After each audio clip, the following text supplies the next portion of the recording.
Hi, today I'm with Asus ROG Phone 6D and I'll show you how to edit notification panel shortcuts on this device.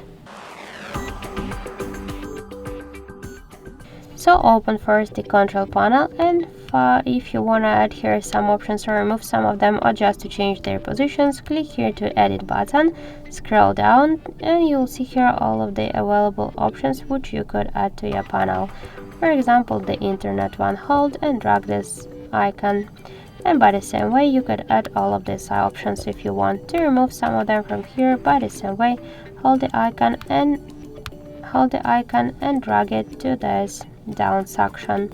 And to change the positions of the icons on the panel, you should just hold it and drag it.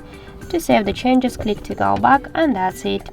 So thank you for watching, and if you find this video helpful, leave thumbs up and subscribe our channel.